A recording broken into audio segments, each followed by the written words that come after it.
তুমি কেমন মুসলমানের সন্তান? তুমি পেশাব করে ঢিলা না হওয়ার পর্যন্ত 25 বছর 30 বছর বয়স হয়ে গেছে, তুমি জানো এই অবস্থায় যদি তোমার কবর যাওয়ার লাগে কি অবস্থা হইব? তো পেশাব করে ঢিলা না হলে যে মুসলমান, এরা লক্ষণ ভালো না খারাপ? আল্লাহর নবীর এক সাহাবী, হাদিস শুনেন, আল্লাহর নবীর এক সাহাবী মারা গেছে। কি মারা গেছে? সাহাবী কারে কয়? যে জিন্দা অবস্থায় নবীর কাছ থেকে ঈমান গ্রহণ করছে, আল্লাহর নবীরে দেখছে। কপাল কত বড় হইলে আল্লাহর নবীরে দেখে সামনাসামনি, নবীর কাছ থেকে কলমা পড়ে। দেখছেন কারবার? আরে কয় সাহাবী, এক সাহাবী মারা গেছে, আল্লাহর নবী জানাজায় উপস্থিত হইছে। আল্লাহর নবী নিজে এই সাহাবীর জানাজাতে উপস্থিত হইছে। রাসূল নিজে কাপড়ের কাপড় টাপড় কাটছে, আল্লাহর নবী নিজ হাতে গোসল দিছে। রাসূল যখন একটু আড়াউডি করে, উঠতে উঠতে আড়ে, উঠতে উঠতে আড়ে, উঠতে উঠতে আড়ে। সাহাবারা জিজ্ঞাসা করে, ইয়া রাসূলুল্লাহ এইভাবে আড়েন কেন? আল্লাহর নবী বলছে, সাহাবীরা রে, আমি নবী, তোমরা নবী না। আমি যা দেখতে পাই তা তোমরা দেখতে পাও না। এই সাহাবীর জানাজায় এত বেশি ফেরেশতা নাজিল হইছে, আমি নবী পাও বিছায় আটবার জায়গা না। কত কপাল বলা সাহাবা! সব হয়ে গেল, আল্লাহ নবী নিজে জানাজার ইমামতি করছে। সুবহানাল্লাহ। কপাল কত ভালো হইলে আল্লাহ নবী আপনার জানাজা পড়াইতো যদি! কত বড় কপাল না? আল্লাহ রাসূল নিজে লাশটা নিয়ে কবরে নামছে। যেই মাত্র সাহাবীর লাশ কবরে দেওয়া হয়েছে, কবরের মাটি চতুর্দিকে এইভাবে চাপ মারতেছে। আল্লাহ নবী এইভাবে ফিরায়, এইদিকে আসে মাটি, এইদিকে ফিরায়, এইদিকে আসে। আল্লাহ নবী বড় হয়রান হয়ে গেছে। এত আদরের সাহাবী, এত ফেরেশতা নাজিল হয়েছে তার জানাজায়, আমি নিজে জানাজা করলাম, নিজে গোসল দিলাম, কাফন দিলাম, এইভাবে মাটি তারে চাপ মারতেছে কেন? আল্লাহ নবী ডাকতে কয়, আল্লাহ অল্প সময়ের জন্য আযাবটা বন্ধ করে দাও। আমার চোখের সামনে আযাব হইলে আমি সহ্য করতে পারি না, অল্প সময়ের জন্য আযাবটা বন্ধ করে দাও। আমি নবী মাটি দিয়ে যেন কবর থেকে চলে যাইতে পারি, আমার চোখের সামনে আযাব দিও না। একটা হাদিস বলতেছি, এটা হুবহু গল্প না। জিবরিল আসছে, ইয়া রাসূলুল্লাহ অল্প সময়ের জন্য আযাব বন্ধ থাকবে, আপনি কবর থেকে মাটি দিয়ে চললেই আযাব শুরু হয়ে যাবে। নবী চিন্তা বাইরে গেছে না? সমস্ত সাহাবীদেরকে জমা করিয়া নবীজি একজন একজন করে জিজ্ঞাসা করতেছে, তুমি বলো দেখি, তুমি বলো দেখি, তুমি বলো দেখি, তুমি বলো দেখি, এই ব্যক্তির কোনো খারাপ চরিত্র জানোনি? সবাই বলছে, ইয়া রাসূলুল্লাহ তার কোনো খারাপ চরিত্র আমরা জানি না।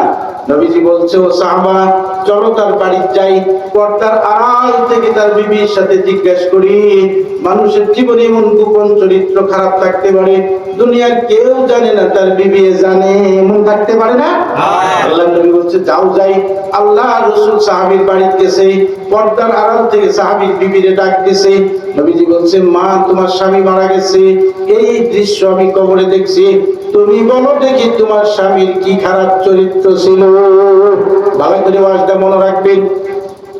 আল্লাহ নবীর সাহাবীর স্ত্রী বলে, নবীজি আমার স্বামীর কোনো খারাপ চরিত্রের কথা আমি জানি না, স্বামী বড় ভালো ছিল, সারা রাত্র নামাজ পড়তো, আজান দিলে হযরত বিলাল আজান দিলে মসজিদে যাইতো, জুটলে খাইছে, না জুটলে নাই, এভাবে দিন কাটাইছে।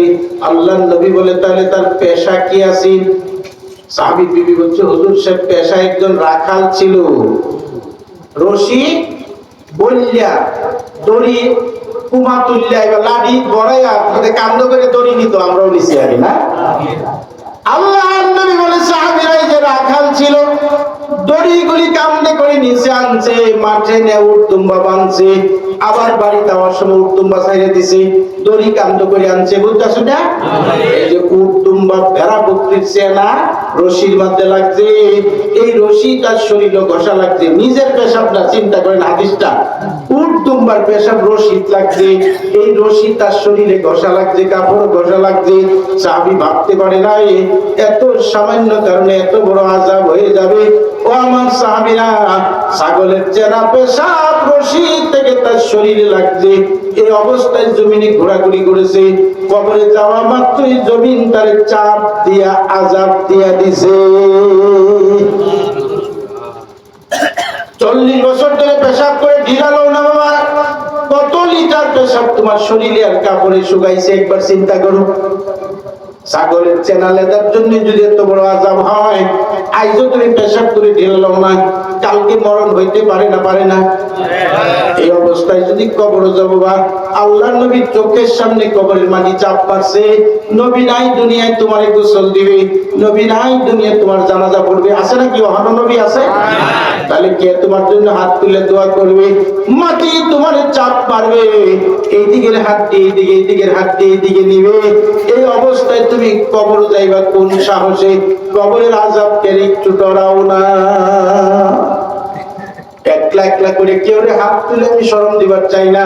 আমরা সবাই একসাথে হাত তুলে আজকে ওয়াদা করবো, আল্লাহ জীবনে যতদিন বাঁচি ঢিলা কোনো পানি না লইয়া পেশাব করবো না ইনশাআল্লাহ।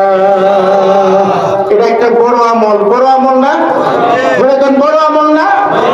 আমরা আগে দেখছি মুরব্বীরা বেড়াইবার গেলে মাটির চাক্কা বানায়া হুগায়া টুকলা বেঁধে নেওয়া লাগে, হাসা না? আজকাল সহজ হয়ে গেছে, একটা 20 টাকা টয়লেট পেপার কিনলে যে ভাই চাইবা যাও, কতদিন যাইবো গা, হাসা না মিশা কও? ইসলাম সহজ হয়েছে, সহজ হয়েছে না? এটা পকেটে ধুয়ে দাও, দুর্ঘটনা অ্যাক্সিডেন্ট তোমার মরণ হয়ে যেতে পারে, যদি পেশাব করে অন্তত ঢিলা ডালো, পাক অবস্থায় তোমার মরণ হইব, আল্লাহর কাছে একটু পাক অবস্থায় উঠবা, কেউ জানবে না তুমি না পাক। পেশাব করে ঢিলা না লইলে, পেশাব করে ঢিলা না লইলে পাক থাকবো না, না পাক থাকবো?